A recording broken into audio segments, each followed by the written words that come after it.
Coba ya, wah di sini nih pusat santetnya nih. Coba. Nah, tuh ya kan? Wih. Setelah mengunggah video yang baru saja kalian lihat, sosok pesulap merah semakin sering warawiri di media sosial. Dia dikenal lantaran kerap membongkar rahasia perdukunan. Mulai dari trik hingga perawatan yang sering digunakan. Wah, para dukun dibuat ketar-ketir tuh. Lantas, alat-alat apa saja kah itu? Buat kalian yang penasaran, yuk langsung saja simak ulasannya dalam video berikut ini.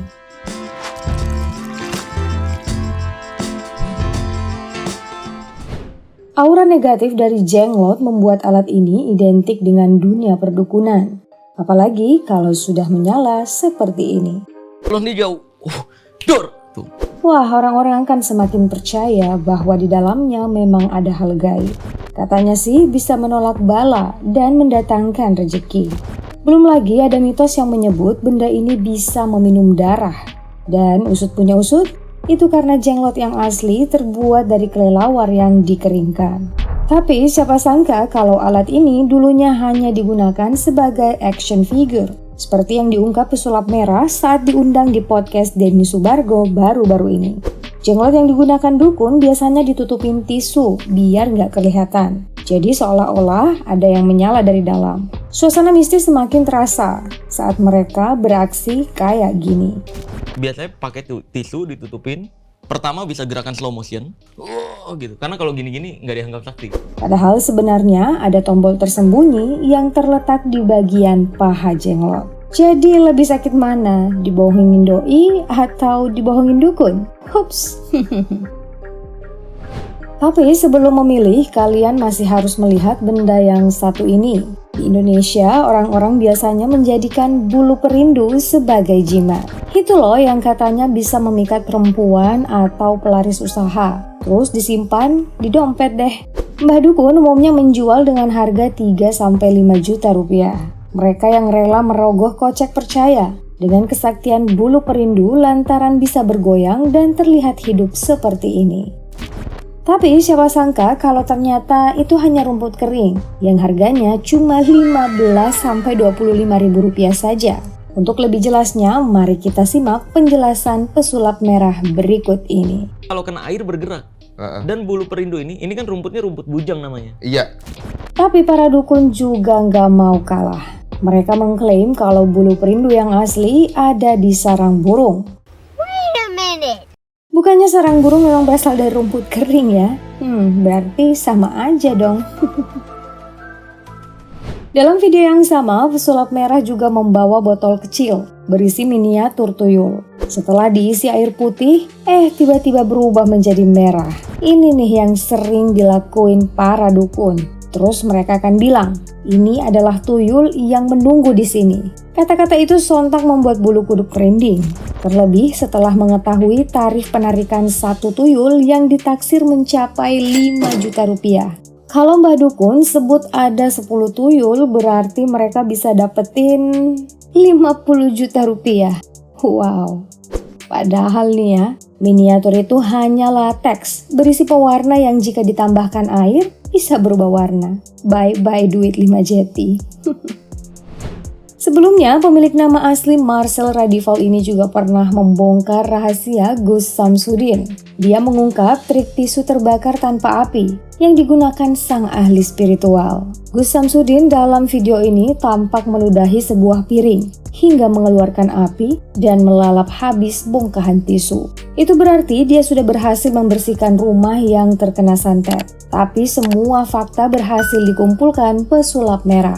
Mulai dari tisu yang sudah disiapkan para kru, hingga alasan dibalik terbakarnya tisu tanpa api. Usut punya usut, piring ini berisi bahan kimia yang disebut gliserin. Mengutip dari kamus sains, gliserin adalah cairan pekat yang juga merupakan bahan peledak. Sementara bongkahan tisu ini berisi bubuk yang mudah terbakar. Saat keduanya menyatu, reaksi yang terjadi seperti yang terlihat dalam video Gus Samsudin tadi. Jadi ini nih yang disinyalir sebagai awal perseteruan mereka.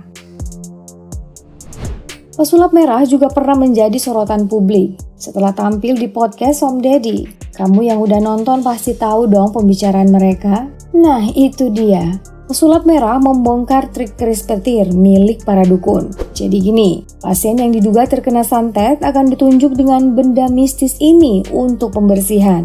Saat keris mengeluarkan aliran listrik, berarti disitulah letak santetnya. Biaya pengobatan spiritual ini bisa mencapai 10 juta rupiah. Tapi apa jadinya kalau mereka tahu ada sesuatu di balik benda ini? Kain putih yang biasa dililitkan Mbah Dukun ternyata untuk menutupi tombol yang jika ditekan bisa mengeluarkan aliran listrik. Kalau pesulap yang lakuin mah dianggap biasa saja. Namun lain halnya bila dilakukan oleh para dukun berkedok agama. Orang awam pasti bisa langsung percaya. Tapi kalian yang nonton video ini udah tahu kan kejadian yang sebenarnya? Beralih dari keris petir, kesaktian batu getar juga nggak kalah menarik untuk dibongkar. Benda misterius ini biasanya digunakan untuk membersihkan rumah dari hal-hal gaib.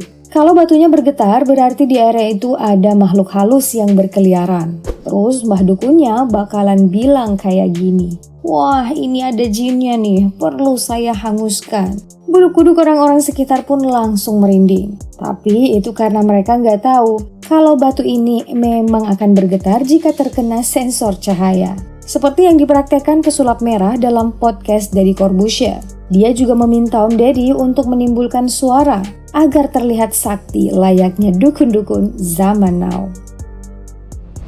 Alat perdukunan selanjutnya ada kelapa yang berisi benda-benda tajam.